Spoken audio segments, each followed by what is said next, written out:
បងប្អូនអាចបើកឲ្យមានបុកសុទ្ធអត់មានសលេងជ្រៀងក៏បានចង់បើកឲ្យមានសលេងជ្រៀងសុទ្ធអត់មានបះបុកក៏បានដែរតើតើជាមួយនឹងប្រភេទនេះបងប្អូនចាំស្ទីងជាមួយអូបឡឺមួយនេះខ្ញុំបះបុកណានេះវា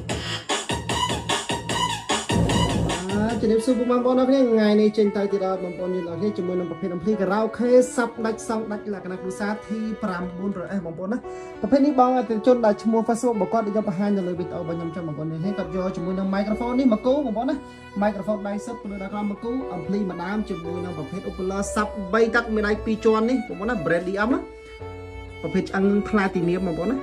សាប់3ទឹកមានដៃ2ជាន់មកគ្រាប់T900S ម្ដងជាមួយនឹង microphone មកគូទៀតបងប្អូនមានអរគុណទៅជាមួយនឹងប្រភេទអំភ្លីនេះបងប្អូនណាជាប្រភេទអំភ្លីការ៉ាអូខេសាប់ដាច់សងដាច់បងប្អូនណាមិនមែនជាប្រភេទអំភ្លីចេញមកដូចប្រភេទបាស Bluetooth ធម្មតាសលេងសងសលេងជ្រៀងចូលគ្នាទេបងប្អូនណាតែប្រភេទនេះគឺសាប់ដាច់សងដាច់ហើយទៅតទៅជាមួយនឹងផ្នែកសាប់របស់វាគឺដាច់ស្អាតខ្លាំងមែនទែនបងប្អូនហេតុអីបើខ្ញុំថាដាច់ស្អាតសម្រាប់ប្រភេទនេះបងប្អូនចង់បើកឲ្យចេញបាសសុទ្ធសាប់សុទ្ធគ្មានសលេងជ្រៀងក៏បានឲ្យចេញសងសុទ្ធអត់មានសលេងបាសសំឡេងសាប់សំឡេងបះបុកក៏បានដែរបងប្អូនខ្ញុំនិយាយម្ដងទៀតតែតើជាមួយប្រភេទនេះបងប្អូនអាចបើកឲ្យមានបុកសុទ្ធអត់មានសលេងជ្រៀងក៏បានចង់បើកឲ្យមានសលេងជ្រៀងសុទ្ធអត់មានបះបុកក៏បានដែរតើជាមួយនឹងប្រភេទហ្នឹងបងប្អូនណាតោះឥឡូវខ្ញុំខាត់ពេលណាបងប្អូនណាតើជាមួយប្រភេទនេះឥឡូវខ្ញុំសាកជាមួយនឹងប្រភេទមួយឈុតរបស់គាត់ដែលគាត់កំងតែមកថាបងប្អូនប្រភេទនេះអំភ្លីនេះគឺខ្ញុំរៀបចំដាក់ជាមួយនឹងប្រភេទសាប់3ទឹកបងប្អូនណា Bradium មុខ3ទឹកមានដៃ2ជាន់មកគ្រាប់តែឈុតរបស់គាត់យកហ្នឹងឥឡូវខ្ញុំយកសង់របស់ខ្ញុំណាបងប្អូនណាសង់2ទឹកមកគ្រាប់2ទឹកក51ជាមួយអង្គុយមកគ្រាប់ឥឡូវតោះកុំឲ្យខាតពេល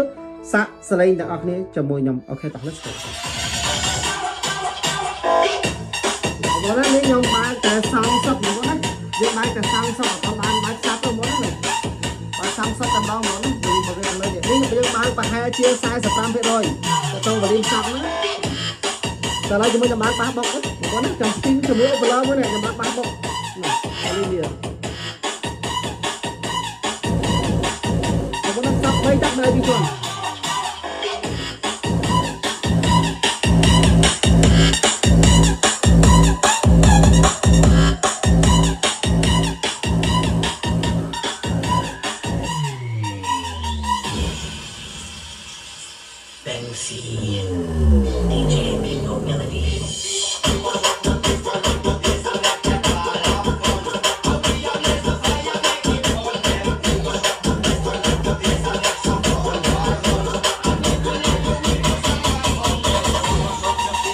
ជាប្រភេទអំភ្លីសាប់ដាច់សងដាច់លេងផលិតធម្មតាក៏បានសាប់ឡើងក៏បានហើយប្រើអគុណមកនេះអំភ្លីប្រើលេងជាប្រភេទអំភ្លីប្រើអគុណបានទៀតយើងក៏លោកបានអគុណក៏បាន